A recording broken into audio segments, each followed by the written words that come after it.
Hello, I am Claudio from Windrose and you're watching Brutally Delicious. The Brutally Delicious Podcast. The Brutally Delicious Podcast. The Brutally Delicious Podcast. The Brutally Delicious Podcast.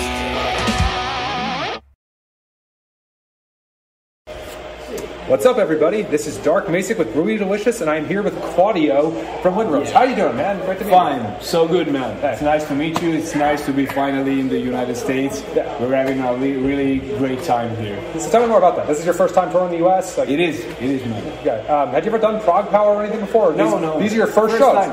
I mean, for me, it's the first time I ever come to the United States. First time? Yeah, ever.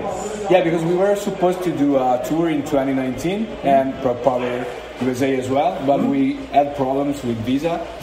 We didn't get them denied, but they were like, okay, we need more proof that you are famous. Okay, so the manager was like, no, let's drop, because if we get it denied, we get like a 5 years ban. So no. Yeah, man, I don't know if you guys know it, but coming to play to the US, it's really almost impossible. No, it's not impossible, I mean, but you need to be a renowned band. Yeah. Otherwise, they don't want you. So, I mean, you couldn't just show them, like, you said 2019, right? So that's after Diggy Diggy Hole, No, right? it was before Diggy Diggy. Oh, it's before. What year was that? Diggy Diggy Hole was June 2019. Okay. The tour was supposed to happen in April 2019. Okay. So, I mean, that makes a bit sense. Just a couple of months later, we got the visa refused. We entered the billboards. So I mean, then there was COVID, of course. That's the reason why 4 years have passed and we couldn't come. But now we made it. Fuck yes! Oh yeah, dude, glad you're here. So like, the tour's going well, or all the bands getting along? Like, yeah, it's fantastic. The crew, the bands, we are getting along really nicely together. I love them all, and it would be really sad the day after tomorrow when we have to split. I mean, we will meet again, of course, soon, but you never know when. I mean, so you and Rhapsody both Italian. Like, help my geography. Are you both from the same area?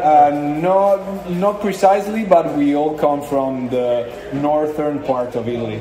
So we live 13 kilometers away. I don't know if you know how much it is. Yeah, exactly. 8 miles, yeah. Okay, I don't know the change. I don't know how it is, but it's like, I think it's roughly like the Fibonacci sequence. Okay, it's like 13 goes to 8, 21 to 13. Okay, I mean we are like 3 hours away. 3 hours driving away. Oh. Yeah, we are close. Yeah. Okay. Yeah, we are all Italians. We are having a lot of fun. I mean, it's so nice. I feel like I am home. Okay, I mean, so this part of the country has a lot of like Italians in it. I mean, you're going back like 100 years, but okay, yeah. Have you gotten any good Italian food, or you just go for American stuff?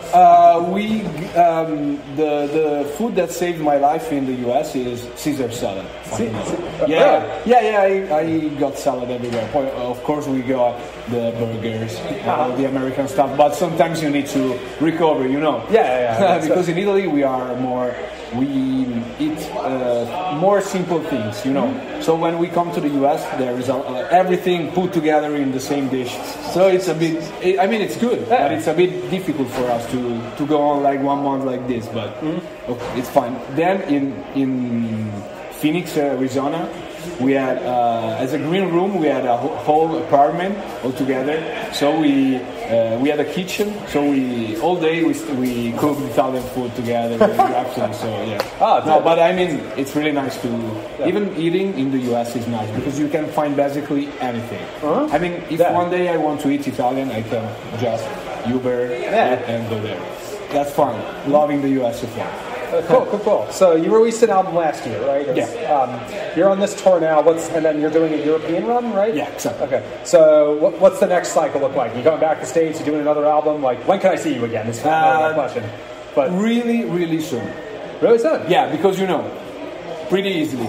The visa is 1 year long. Okay. You don't want to do one tour only with the same visa, you know.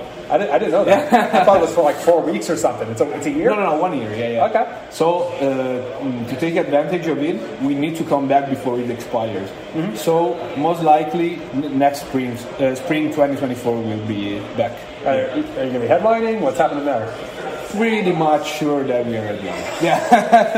That's awesome. The manager is working on it. I mean, this tour for us was a really good proof that we are doing good in the US. So the manager was like, maybe we're ready, maybe not, let's see. So he's working on it. There's a lot of chatter online that like people are maybe coming from you and not for Rhapsody. I don't want to make anybody upset here, but like it sounds like you guys are quite a draw. Thank you very much. I thank you very much for that. I don't know. I mean, the shows are really good from the start to the end, and it's really nice to see that people are looking forward to see all the bands.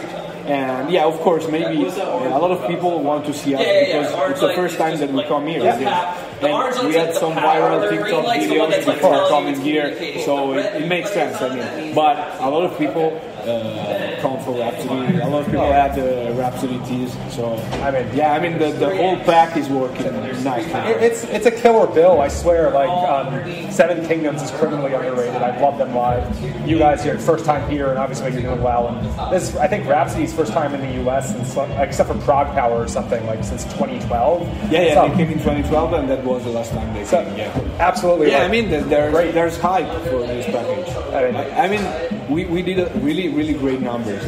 All the tour was almost every venue was sold out. So that's like, tell me if I'm like just imagining things, but like I saw Elstrom and Gloryhammer about a week ago, and that was oversold, and they sold out all their merch. This tour is obviously doing really well. Like, is power metal the next big thing?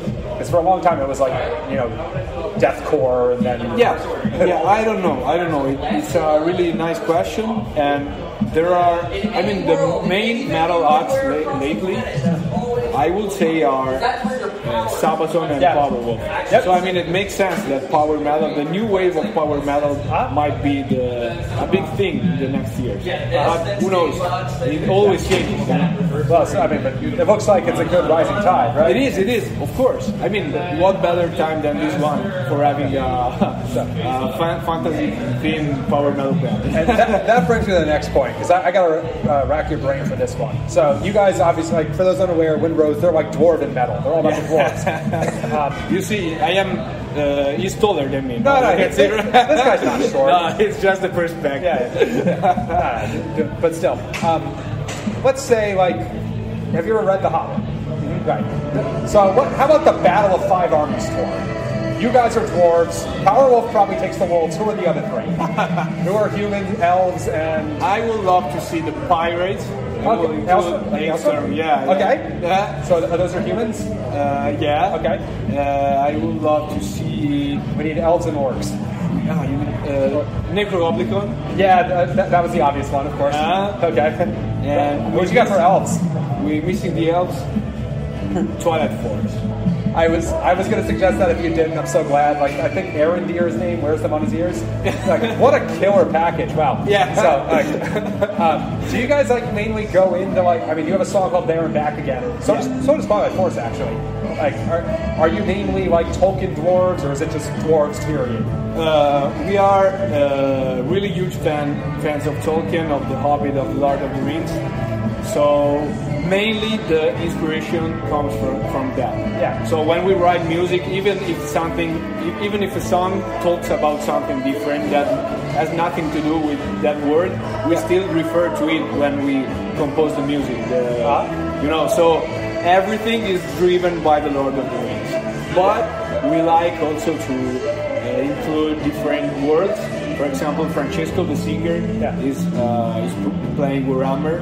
Okay. So he's a lot into it. So a lot of songs are about that part of the fantasy dwarves. Nice. But I mean, we can draw inspiration from basically anything that's related to the dwarves, because we really like them. We really like the scenarios where the dwarves are. So whatever, we are happy and up to something. Okay. What do you have new album plans? Because it sounds like next year's gonna be touring. When's that? 2024. Release, record, both. Record will be a little bit earlier. I think probably between the end of this year and the beginning of the next. But more or less, 2024 should be the year of the new album. nothing is confirmed, of course. But I mean, we are working on it. It's already like 1 year that we are working on it. Yeah. I guess just last question, and then I'm going to ask for a bumper from you. We sort of already touched on this with power metal tours doing well. How do you feel about the metal industry as it is right now? Because as a fan, I feel like the only obviously this tour is doing well, but the only band that my mom has heard of from the last 15 years is Ghost. How do you feel about that? Do you think it's going to make a comeback? I think it's more the big next thing should be rock. Might be rock music, in my opinion. I mean, Ghost is not a metal band. I love Ghost. I love them, but it's more like rock, progressive rock, pop rock. And I mean, I think that Ghost, without their makeup, without their stage clothes, would not be a good deal. I like the music, but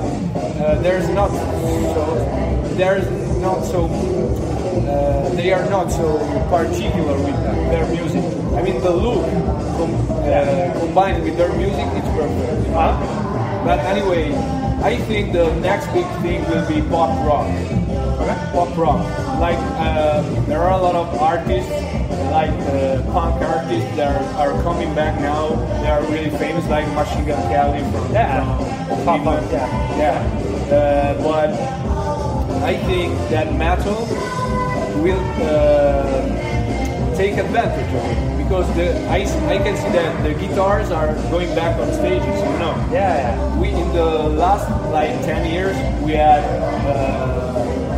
didn't see any guitar on stage anymore. It was more like electronic rap. I mean, I like every kind of music.